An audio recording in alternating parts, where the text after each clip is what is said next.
Salut l'équipe, aujourd'hui encore une vidéo, encore des maths. Voilà, aujourd'hui on va faire un peu d'algèbre, on va parler de polynômes caractéristiques de matrices.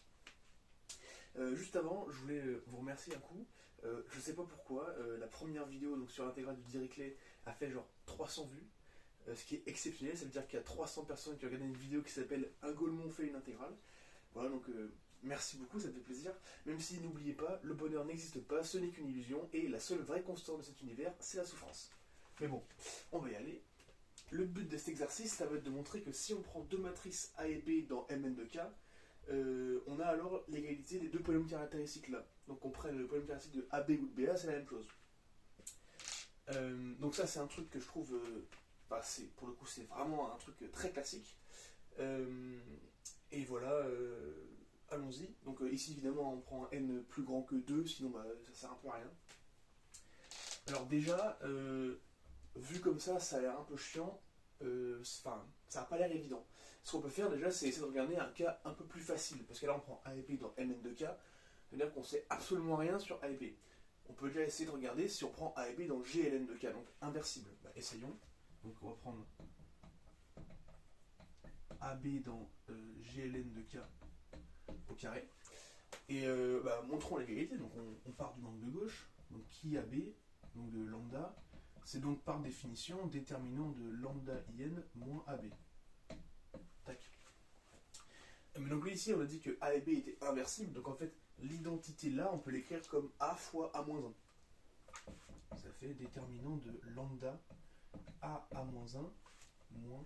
Et donc là pareil en fait on a AB fois l'identité, donc AB fois A fois A-1. Donc comme ça a l'air un peu con, vous verrez ça marche plutôt bien. Donc AB A-1. Et donc effectivement, là ça a déjà un peu plus de sens parce qu'on remarque qu'on a du A-1 à droite et du A à gauche. Donc on peut factoriser. On peut dire que c'est le déterminant de A fois lambda, identité, moins B A-1. Ok, et après on a le déterminant d'un produit, donc c'est le produit des déterminants. Donc on écrit det de A fois det de lambda identité moins BA fois det de A-1. Et là c'est super cool parce que ça, ici, c'est qui de BA, évalué, en lambda on s'en fout. Et là on a det de A fois det de A-1. Mais bon, par propriété des déterminants, det de A-1 c'est 1 sur det de A. Donc en fait ça va s'annuler avec le déterminant de A qui est ici. Et donc il nous restera à la fin que qui de BA de lambda. Voilà. Donc on a montré que si on prend A et B inversibles, en fait juste A inversible, donc si on prend une matrice inversible, ça marche plutôt bien. Ok, donc maintenant il faudrait dire, si c'est vrai pour les matrices inversibles, il faudrait l'étendre à toutes les matrices.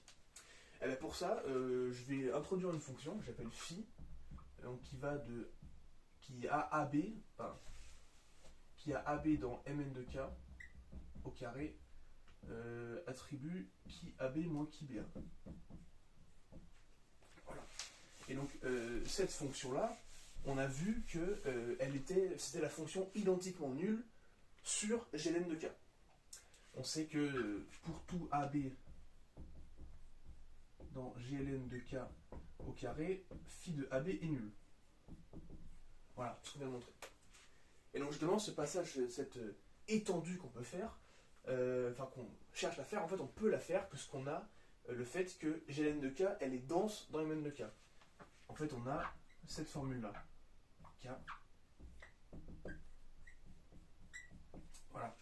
Et ça, c'est un truc qui est super intéressant, hein. Ça ne sert pas que pour cet exercice, ça a plein d'autres applications. Mais bon, évidemment, on va le montrer, c'est pas aussi simple que ça. Donc, pour montrer ce truc-là, on va utiliser la caractérisation séquentielle. En gros, on va prendre une suite de matrices AP qui appartient à GLN de K, qui convergent vers A dans Mn de K, a priori, on n'en sait rien. Ça. Et en gros, tout le but pour montrer ça, ça va être de montrer que la matrice A, qui est la limite de AP, elle est aussi inversible, elle est aussi dans GN de K. Et bien allons-y.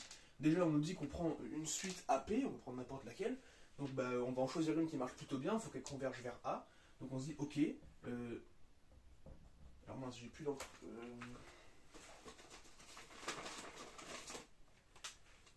Alors. prendre donc un P dans n étoiles. En fait, nickel, n'importe quoi, il n'y a plus d'angle non plus. C'est la sauce, hein. Oh putain, ok, c'est bon. On est sauvé. Et bon, maintenant c'est en bleu. Donc on va prendre un P dans n étoiles et on va définir notre suite AP comme A plus 1 sur P identité. Bon, ça du coup c'est bien défini. Et on remarque assez bien que ça, quand P tend vers plus l'infini, ça tend vers 0, donc ça tend vers A. Donc tout va bien. Et donc maintenant, on va chercher, ok, montrons que A est inversible. Et alors dans ce cas-là, on va dire, ok, regardons ce qui se passe par contraposé si A n'est pas inversible. Donc on écrit A qui appartient pas à Gln de K. Qu'est-ce que ça revient à dire? Ça revient à dire que le déterminant de A est nul. Det de A égale 0. Ok, maintenant A, on peut l'exprimer avec les AP qui est juste ici. Ça revient à dire que le déterminant de, donc on cherche A, donc AP moins 1 sur P identité, c'est égal à 0. Et là, ça ressemble quand même, il y a un moins ici, hein, ça ressemble quand même vachement au polynôme caractéristique de AP, mais il y a un moins 1. Mais bon, on peut pas sortir le moins 1 comme ça, on a un déterminant avec un truc qui est degré n, donc il faut sortir un moins 1 puissance n. Donc moins 1 puissance n det de 1 sur P identité moins AP égale 0. Bon, au final, le moins 1 sur n, moins 1 puissance n il va s'annuler, mais il faut quand même le noter, de ne pas oublier cette étape-là. Et bon, effectivement, ça disparaît. Et ensuite, ça, qu'est-ce qu'on reconnaît? Eh bien, on reconnaît qui AP évalué en 1 sur P égale 0. Ok. Donc, en gros, si A n'est pas inversible, alors, en fait, tous les 1 sur P sont racines de qui AP. Mais justement, AP, elle est dans Gln de K. Donc, en fait, le polynôme caractéristique là, il admet au plus n racines. Sauf qu'en fait, ici, si on regarde, l'ensemble des 1 sur P avec P dans n étoiles, ça c'est infini, enfin c'est de taille infinie en fait. Parce que bon, n étoiles, hein, c'est un cardinal infini, et là on peut juste prendre l'inverse. Donc ça en fait c'est infini. Donc en gros, on vient de dire que il y avait au plus n racines, mais que ça c'était de taille infinie. En gros, ça marche pas, hein, il ne peut pas y avoir une infinité de racines, enfin il peut y avoir une infinité de racines, mais alors qui appelle serait le polynôme nul, et ça c'est pas intéressant. Donc en gros tout ça, ça nous dit qu'en fait A est bien inversible. Voilà. C'est ça le résultat de fin qui nous dit voilà. Donc, ça c'est pas possible, donc ça c'est faux, donc A est inversible. Et donc on a trouvé une suite de matrices de Gln de K qui convergent vers une matrice A elle-même dans Gln de K.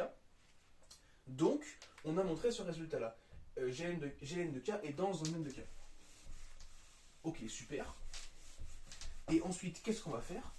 Eh bien, on va utiliser justement cette densité et dire que donc, phi nul sur gln de K au carré, donc nul sur mn de K au carré.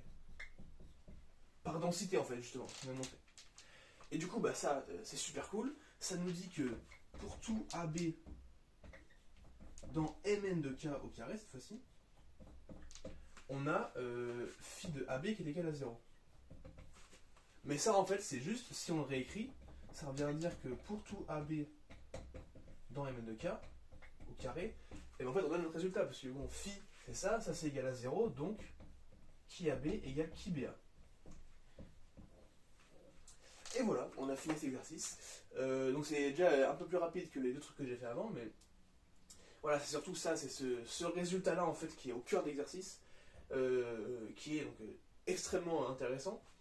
Et voilà le raisonnement de il faut n racines, mais il y a un nombre infini de racines en fait, voilà. Voilà, l'exercice est fini. Je ferai encore des trucs, peut-être pas de chimie, j'ai réfléchi un peu, la chimie avec mon tableau c'est un peu casse-couille, faire des mécanismes, tracer des flèches, j'aurais pas vraiment la place. La physique pourquoi pas, même si honnêtement je préfère les maths à la physique. Donc voilà, on verra peut-être encore un peu de maths dans les jours qui suivent. Voilà, bonne journée tout le monde, profitez.